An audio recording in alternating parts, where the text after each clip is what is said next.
Live from downtown Vancouver at the Vancouver Film School campus, it's time for EP Live. Hey, welcome to EPN. My name is Victor Lucas. Happy Cyber Monday. I hope you did all the shopping that you needed to do over the weekend. Huge holiday sales all over the place. I took advantage of a few games on the Switch just before we started to roll, as a matter of fact.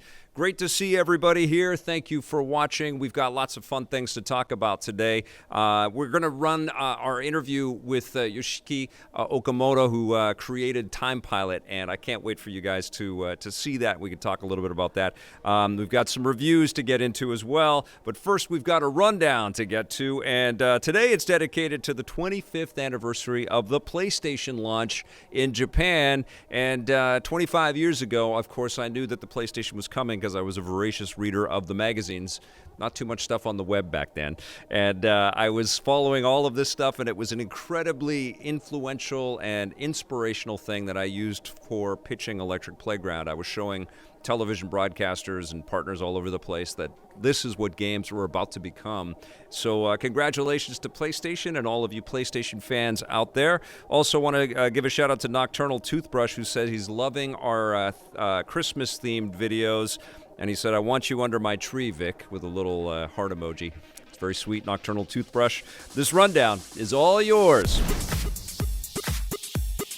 Now, some legendary changes are coming to Super Mario Maker 2. Nintendo has unveiled the first big update for the game, known as version 2.0. The biggest addition is that players will now be able to turn into Link from The Legend of Zelda and fight their way through levels using his Master Sword and Hylian Shield, along with other Zelda-centric items like arrows and bombs. Although the previous game featured an unlockable Link costume, this is the first time players will be able to use Zelda items and movesets, essentially turning the game into a 2D Zelda Maker instead of just Mario. The new update is free and lands this Thursday. Like that price, Nintendo. That's awesome. I want to get back to this game. This is one of those games where you can just sink tons and tons of time into, but of course it's been a busy back half of the year and lots of other things to check out on the Switch, but this is definitely a move to get people back into this game and to also get this back on everybody's radar just before the holiday season. Super Mario Maker 2 is exquisite. It's an incredible game. There's a story mode in there, and there's all kinds of customized levels that you can play forever, and you can create your own stuff. I loved it. I loved playing it with my kid. Now we got to go back and play it all over again with all of this Zelda stuff in there, which is very cool. That's a nice little gift there before the holidays, Nintendo. And I would love to see other Zelda franchise. It'd be great to be able to be a 2D Samus Aran and go into the ball form and all that stuff and make levels that way. It'd be incredible. Lots of stuff that they could do there. All right, now VR gaming seems to be on the rise, but not everyone is impressed. Following the announcement of the new VR game Half-Life Alyx last month, sales of Valve's Index VR headset have skyrocketed. Valve hasn't released official numbers yet, but the device is currently sold out in most territories, indicating a greater demand than they had anticipated. Not everyone is jumping into VR, though. Xbox head Phil Spencer recently stated that VR is not a focus of their new console, codenamed Project Scarlet, and although he likes VR and the new Half-Life game, Microsoft is focusing their efforts on other innovations like AI, physics, and 3D. We'll have to see if that changes. The new Xbox lands next year, and I don't know if it's going to change. I think, what Phil is saying, and I think other console manufacturers are expressing as well, is that there's still a lot to chart with flat screen video game entertainment and lots of different ways to reach people. I think the biggest initiative that Xbox is showing is taking a page or laying down a card in the direction of Google Stadia.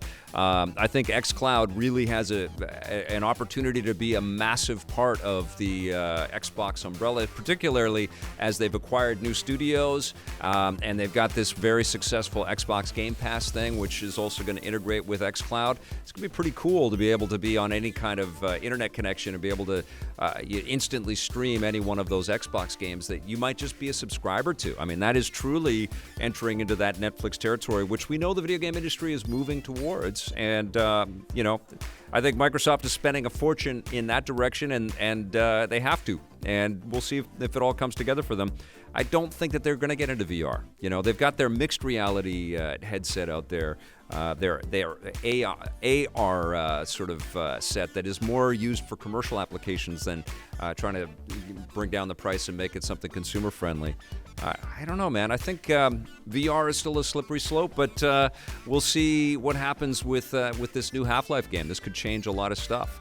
So now saying that, I still believe that Oculus and Facebook have done a pretty tremendous job at giving us lots of really interesting game software to jump into, and clearly Sony is still super invested in VR, and they've talked about VR being a huge part of PlayStation 5. So we'll see. I mean, this next generation of VR should be pretty mind-blowing. Now, if you've managed to finish Death Stranding, and I have, I'll be talking about it a little bit later in the show, there's a chance of a sequel being delivered in a few years. The game's director, Hideo Kojima, says that he's open to making a follow-up to the open-world game. When asked by Vulture about the possibility of a sequel and working with actor Norman Reedus again, Kojima says that he's open to it, but if they make another game, they would start from zero.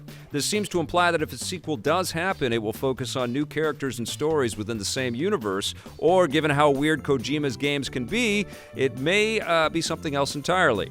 No word yet if a sequel will actually happen. Kojima Productions is yet to officially announce their next game. Very curious to find out what they're working on because, of course, as the project starts to wind down, they've got developers shifted over to kind of work on the next project. And, they got to squash all the bugs, and there's lots of posts sort of, taking care of stuff after it launches. But, very, very curious to see what Kojima Productions' next move is. Also, really want to find out how Death Stranding sales are. I guess we'll know pretty soon with the MPD reports and stuff like that. I'll have some thoughts on the game. But it's cool, man. It's cool that Kojima has struck out on his own, created a brand new property and potentially a franchise. And, of course, the PC version, when it launches next year, will only help to kind of propel this brand into people's faces. So we'll see if Death Stranding has legs and if there is a need and a desire for a sequel. Kojima might not even want to do that again. He might want to say, okay, we did that, but let's pivot and try something totally brand new. He is truly an aspirational and inspirational creator. You know, it's fun to watch him work, even if some of it is a bit maddening. I'll talk about it soon. All right, one of the biggest racing game developers in the world is joining forces with another big racing developer. Codemasters, the British developer behind racing franchises like Grid, Dirt, and the F1 series, has bought another British racing developer, Project Cars creator Slightly Mad Studios. The acquisition might come as a bit of a surprise given that Project Cars has a strong emphasis on realism, while Codemasters games tend to lean more on the arcadey side. So we'll have to wait and see if this will have an impact on future games in the Project Cars series. The latest one, Project Cars 3, is currently in development but doesn't have a release window yet, and I think this makes a tremendous amount of sense. Codemasters is an acclaimed racing game studio, and certainly when they get into the F1 world, it is a little bit more sim-like, but Project Cars is absolutely, you got to be a car enthusiast to the nth degree to get the most out of a game like that. There's a lot of finite and granular details in that series. I think this sort of stretches Codemasters across a bunch of different brands in the racing genre, and it always impresses me how much the Brits Brit game developers just love to make racing games. They've made some of the best we've ever played, and I'm looking forward to seeing what happens here. Maybe Slightly Mad gets a crack at making a grid game or something like that down the road too, which would be totally cool with me. These are all incredibly competent and passionate game makers that love their racing. Okay, you guys, that's our rundown for today. Now let's take a look back at this day and everything cool.